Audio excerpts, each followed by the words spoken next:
अगर हम तारीख के औराक पे निगाह दौड़ाएं तो आगाज़ में जब लीडरशिप एंड मैनेजमेंट पे रिसर्च होने लगी और मैनेजरियल रिसर्च डिफरेंट हुई, उस वक्त ये एस्पेक्ट बहुत ज़्यादा स्ट्रॉन्ग था, ये कॉन्सेप्ट स्ट्रॉन्ग था कि कॉन्फ्लिक्ट्स आर रियली बैड और हमें ये कोशिश करनी चाहिए कि किसी तरह से कॉन्फ्लिक्ट्स बिल्कुल हो ही नहीं और हम उनको किसी की भी तज़ाद को होने ही ना दें। ऑर्गेनाइजेशनल वर्किंग के लिए ज़रूरी है कि कोई तज़ाद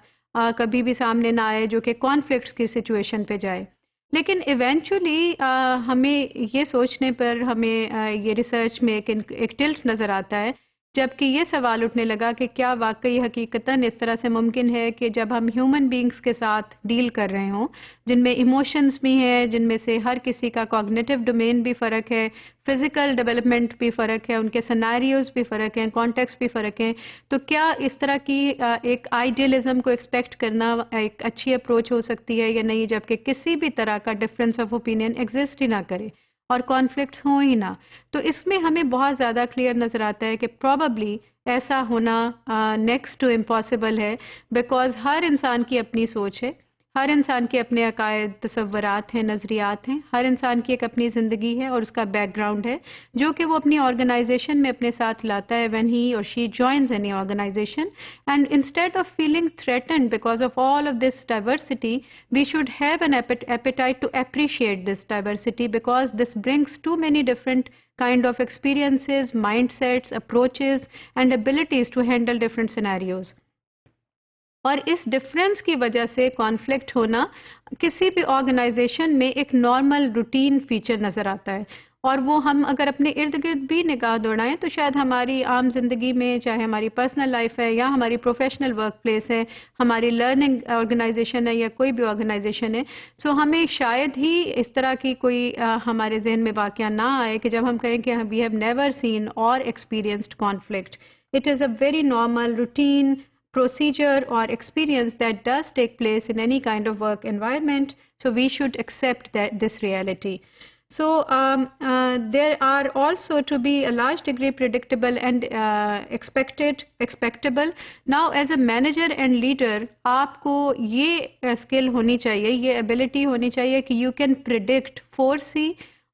any kind of conflict कि अगर situation इसी डगर पे चलती रही, अगर मामलात इसी तरीके से हैंडल होते रहे, तो ये एक कॉन्फ्लिक्ट की तरफ, एक कशमकश की तरफ, एक चपकलिश की तरफ इसकी हमारी डायरेक्शन चली जाएगी, which may just ruin all the efforts or which may have a very bad impact on any kind of struggle and effort. So इसको किस तरह से कंट्रोल करना है, कैसे मैनेज करना है, that you must learn and be able to manage. और कोई भी मैनेजर या लीडर अगर इफेक्टिव मैनेजर और लीडर है तो उसमें स्किल सेट आपको नज़र आएगा, because they have been handling so many different complex and stressed environmental situations and scenarios. So इसमें there is nothing new if you just experience any kind of a conflict in your surrounding too, but it really matters कि how do you deal with it, how do you manage it, and how you just take advantage or become a prey of that incident that does take place in your organization. अगर हम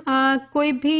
procedural aspects इस तरह के organisation में develop करना सीख जाएं कि किस तरह से कॉन्फ्लिक्ट को हमने एज अ टूल यूज़ करना है बेहतरी के लिए, फलाह के लिए, और उससे कुछ सीखना है एक लर्निंग ऑर्गेनाइजेशन के तौर पे, एक ऑर्गेनिक ऑर्गेनाइजेशन के तौर पे, तो फिर इसी में हमारी सक्सेस है और उसके ज़रिए से हम किसी भी नेगेटिव सिचुएशन को पॉजिटिविटी की तरफ भी ले जा सकते हैं या उसको अपनी बेहतरी की तरफ भी इस्तेमाल कर सकते हैं. We can constructively manage conflicts. We may discover new openings to transform conflict into a productive learning experience. It is only possible अगर हम उन तमाम कुछ इस तरह के तरीके, कुछ इस तरह के अतवार के बारे में इल्म हासिल करें, which are there for you in the literature already, research conducted by so many people, or with action research approach you can also learn new approaches and new methods for your own scenario. Problem solving की terminology एक बहुत common terminology जो educational world में भी use होती है, organisational management की भी आपको डिक्शनरी में नज़र आएगी और इसका ताल्लुक बेसिकली इमर्ज ये करती है कॉन्फ्लिक्ट मैनेजमेंट से. तो किसी भी तरह की प्रॉब्लम को हम तब प्रॉब्लम समझते हैं जिसमें डिफरेंसेस हों, डिस्टेंसेस हों और कॉन्फ्लिक्ट्स हों. When you are able to handle and solve that problem, then you will also be able to manage the conflict in a better manner. और अगर हमें ये skill आ जाए तो हम किसी भी negativity को transform कर देते हैं, कर सकते हैं in a positive situation.